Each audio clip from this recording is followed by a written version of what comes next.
সপ্তম শ্রেণীর বাংলা আজ আলোচনার বিষয় প্রখ্যাত ভাস্কর ও চিত্রশিল্পী রামকিঙ্কর বেইজের লেখা আত্মকথা গদ্যাংশ।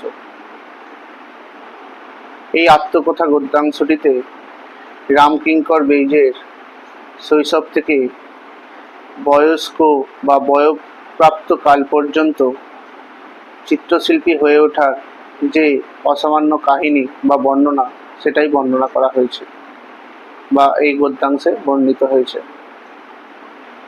রামকিঙ্কর বেইজ বিশ্বভারতীর থেকে 1976 খ্রিস্টাব্দে তার বিখ্যাত কারুকার্যের জন্য দেশিকোত্তম উপাধি লাভ করেছিলেন। আলোচ্য পাঠ্যাংশে তার যে কাহিনী বর্ণিত হয়েছে তা এখন আমি পাঠকদের সামনে তুলে ধরব।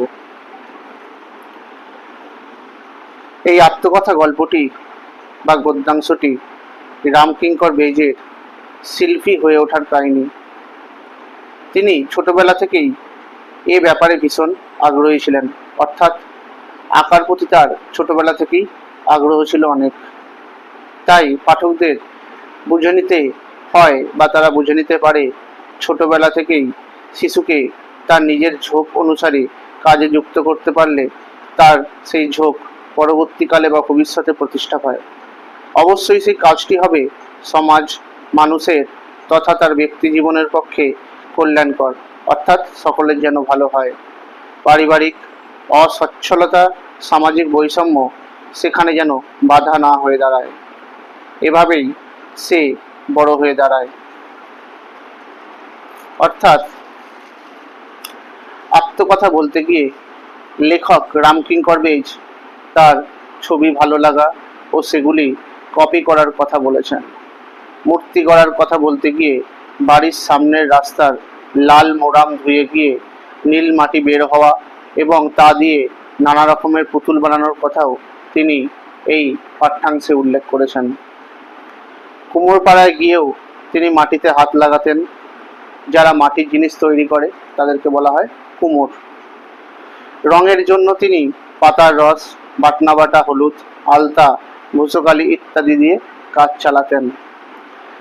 বাবার আর্থিক অবস্থা সচ্ছল না হওয়ার কারণে তিনি অবৈতনিক ছাত্র ছিলেন। পড়াশোনা তার খুব একটা ভালো লাগতো না। তিনি লেখার বদলে আঁকতেন, তবে ইচ্ছে মতো পড়ায় তার বিরাম ছিল না। একসময় তিনি অসহযোগ আন্দোলনে যোগ দিয়েছিলেন। এই অসহযোগ আন্দোলন হয়েছিল 1920 খ্রিস্টাব্দে। এক্ষেত্রেও তিনি লিডারদের পোর্ট্রেট আঁকতেন। তারপর রামানন্দ চট্টোপাধ্যায়ের সঙ্গে তিনি শান্তিনিকেতনে এসেছিলেন। সেখানে তার সঙ্গে পরিচয় হয়েছিল আর এক বিখ্যাত চিত্রশিল্পী নন্দলাল বসুর সঙ্গে। রামকিঙ্কর বলেছেন, পরবর্তীতে তিনি শান্তিনিকেতনে প্রাকৃতিক বাস্তবতার সূচনা হয়েছিল। ছাত্রদের মাসল ও অ্যানাটমির শিক্ষা চালু করা হয়েছিল। নন্দলাল বাবু তাদের কাজ করার পূর্ণ স্বাধীনতা দিয়েছিলেন। কোনো কিছু করার জন্য তাদেরকে ইম্পোজ করতেন না। শান্তিনিকেতনে তিনি প্রথম অয়েল পেন্টিং শুরু করেছিলেন। নন্দলাল বসু এতে কিছুটা অসন্তুষ্ট হয়েছিলেন ঠিকই, তবে তিনি বাধা দেননি। নন্দলাল বাবুর সম্পর্কে রামকিঙ্কর বেইজ জানিয়েছেন, ছাত্রদের সঙ্গে তার ব্যবহার ছিল খুবই সুমধুর, আর উনি ওয়েস্টার্ন আর্ট পছন্দ করতেন না। আর এখানে নন্দলাল বসুর সম্বন্ধে যদি বলা হয় তাহলে তিনি ছিলেন বিখ্যাত বাঙালি চিত্রশিল্পী। খড়গপুরের মুঙ্গেরে জন্মগ্রহণ করেছিলেন। বাবার নাম ছিল পূর্ণচন্দ্র বসু। 1916 খ্রিস্টাব্দে রবীন্দ্রনাথ ঠাকুরের প্রতিষ্ঠিত বিচিত্রা সঙ্গে শিল্পকলার শিক্ষক হিসেবে যোগ দিয়েছিলেন। তার বিখ্যাত কয়েকটি চিত্র হচ্ছে কর্ণের সূর্যস্তব, গরুর স্তম্ভস্থলে শ্রী চৈতন্য, কৈকেয়ী, শিবমতী ইত্যাদি। বাঙালির পরিচিত সহজ পাঠের ছবিগুলি এই বিখ্যাত চিত্রশিল্পী নন্দলাল বসুরই আঁকা। দিল্লির ন্যাশনাল আর্ট গ্যালারিতে তার প্রায় 7000 কাজ সংরক্ষিত করা আছে।